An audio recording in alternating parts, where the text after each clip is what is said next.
This story is a metaphor for climbing the corporate ladder, and you may be thinking that the rollerblades are a little goofy. But just last year, people were selling other people digital copies of monkeys to try and get ahead. So, rollerblades are really not that far-fetched. And who doesn't like a little speed in their life? So, rollerblades it is. But just remember that everyone struggles to get job interviews, so try not to get too discouraged. Good luck.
Hey, welcome to your first job interview. I know it can be a little nerve-wracking, but just relax and do your best. You're sure to get the job.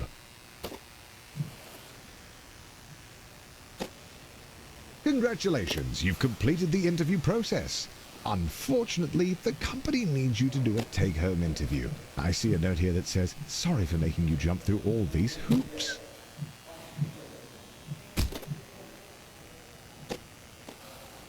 Oh, yeah. So the company just needs one more interview. The note here says, "Last one, we promise." And to ignore the hoops on fire. That's just a technical bug in their hiring system. There it is, the offer letter. You grab the letter and read it out loud.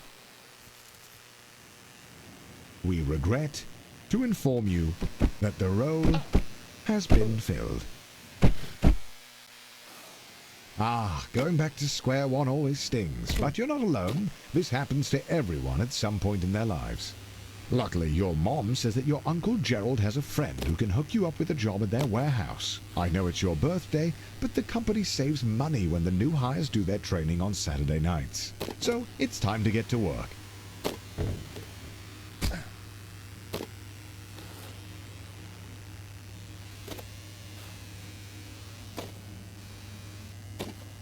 Congratulations on completing your training. Go home, get some rest. Tomorrow is your first real day at work.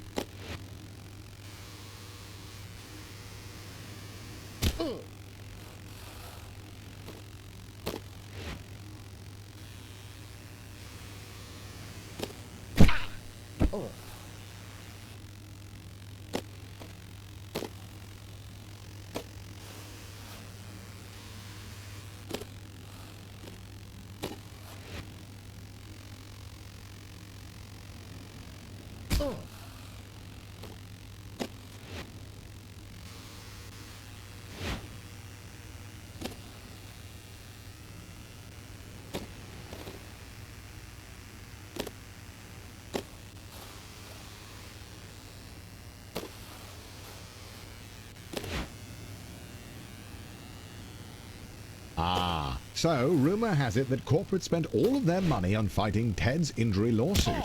So they've thrown you a pizza party instead, which, according to your boss, is arguably better. But don't worry, a manager's position has opened up, and that comes with a pay raise.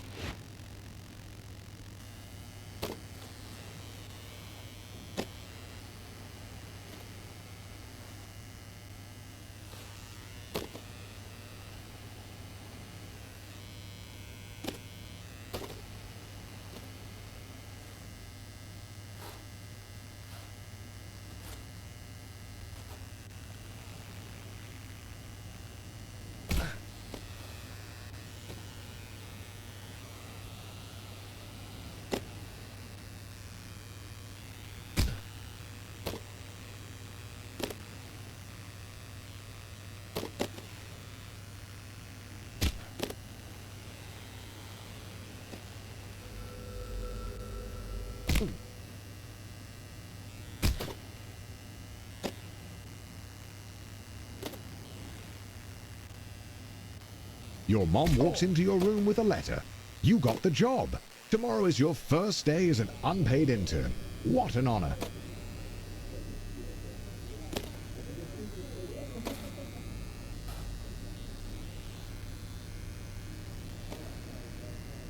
Some would be discouraged knowing they only got the job because their obsession with rollerblades makes them the ideal candidate for grabbing coffee. But you're a little discouraged as well.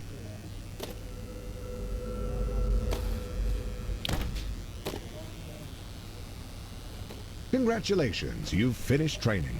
Now the real work begins. Your boss Bill has his office on the first floor and seems like a really nice guy.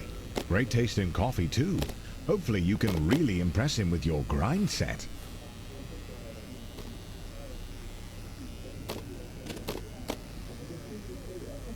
At the all-hands meeting, your boss Bill announces that you've been chosen for the in-house interview, which, according to him, is just a bunch of softball questions since it's really more of a formality than anything.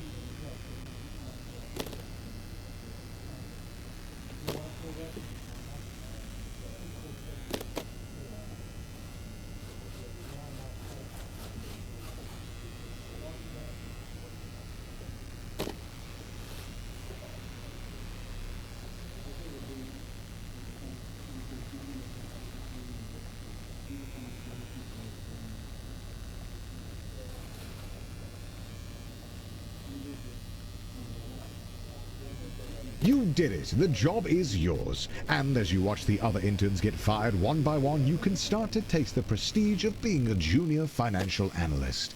You're ready to kick ass and make money, and you're all out of money. Unfortunately, being a junior financial analyst means you're just another cog in the corporate machine. No one is going to notice you if you don't make yourself stand out. Being a cog means doing a lot of the same thing over and over again.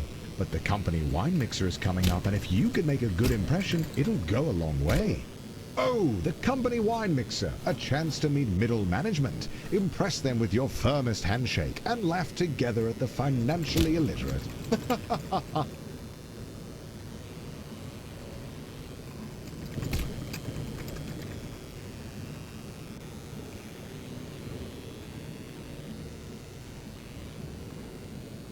After spinning your wheels for a year, you finally get invited to the company mixer. Rubbing shoulders with middle management has you inspired. You want to be one of them.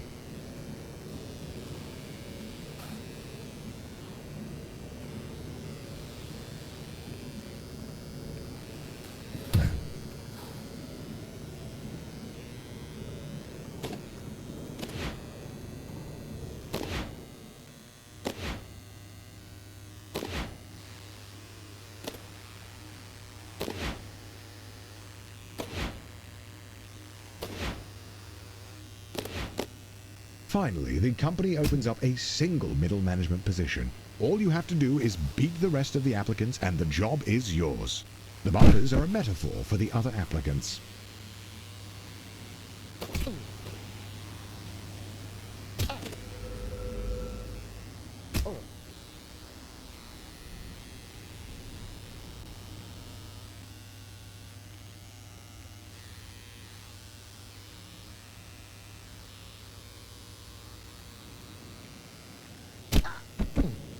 They say you didn't have the right experience, but you both know it was because you blundered the handshake, both in firmness and in impact quality.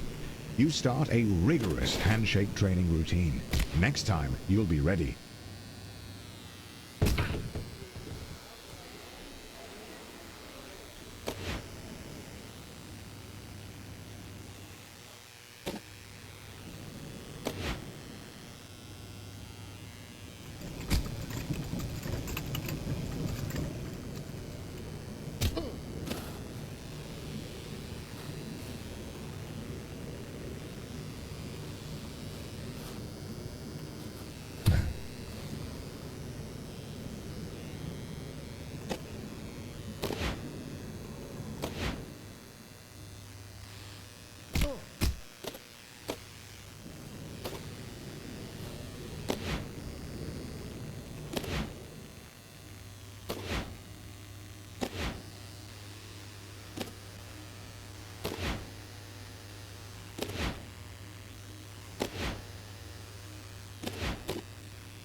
Months pass. You've done nothing but train grip strength. You could humble a gorilla with your handshake. It's time for another shot at middle management.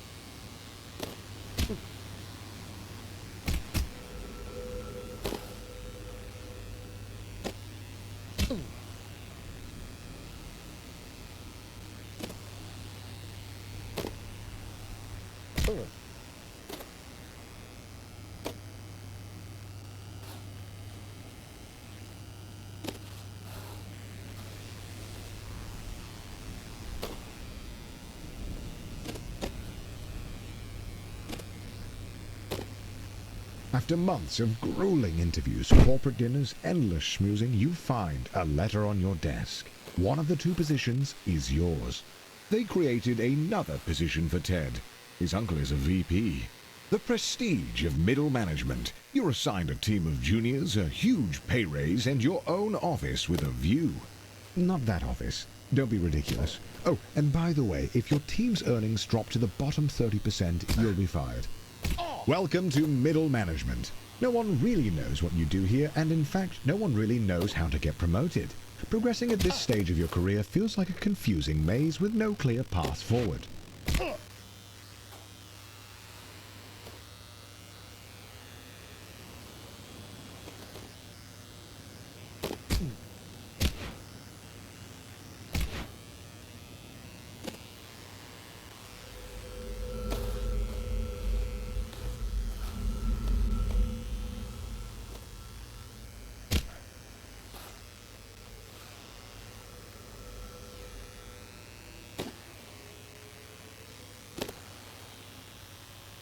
He calls you with a job offer, but you have to decide right now.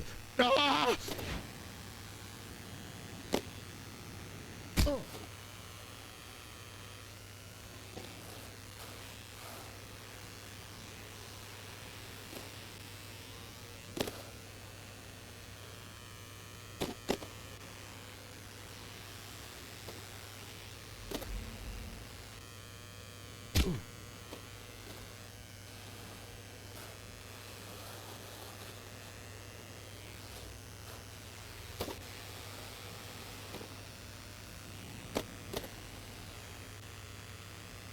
You thought getting this promotion was performance-based, but it's not.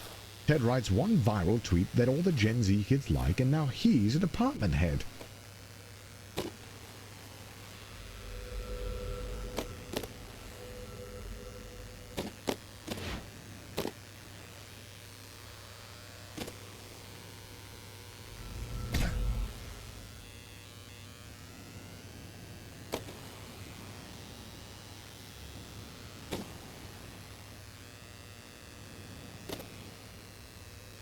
You did it! You pulled off the Doinkler portfolio, you crazy son of a gun. Unfortunately, the vote is tomorrow, and you're one vote short.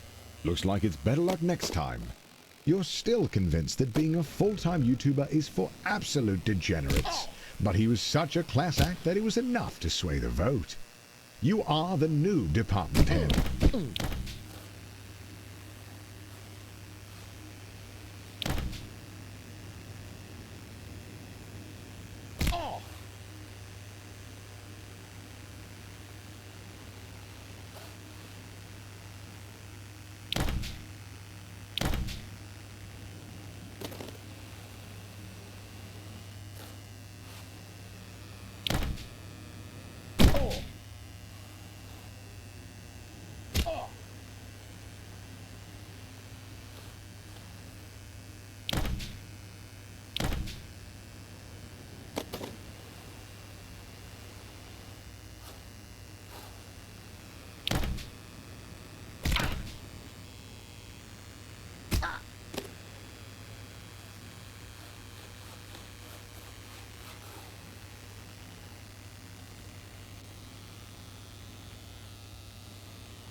The FBI sweep the whole leadership team into prison. Just as you thought, they need a new VP. And as the first candidate to apply without a criminal record, you're instantly chosen. They don't even look at your resume.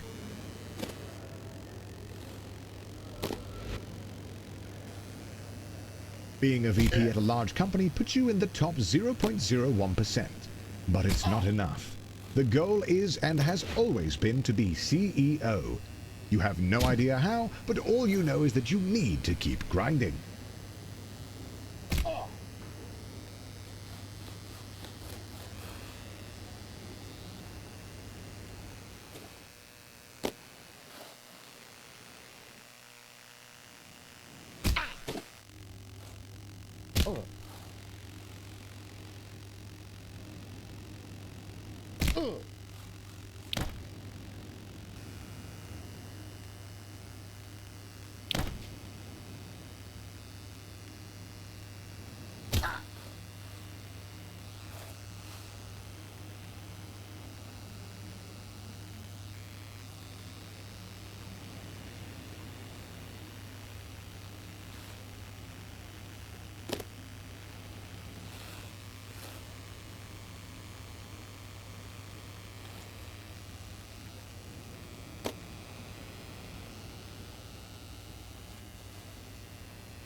The CEO of your old company is considering retirement. There's only room at the top for one, but now's your chance. You got this.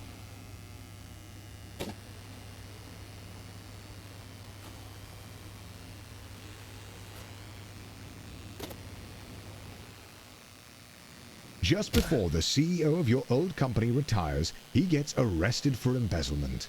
But you've been schmoozing the board of directors for years, taking on hard portfolios, buying dinners at the country club, and turning a blind eye to embezzlement. You're ready to take the leap. All of your hard work has finally paid off. The board of directors have voted, and you are appointed the CEO.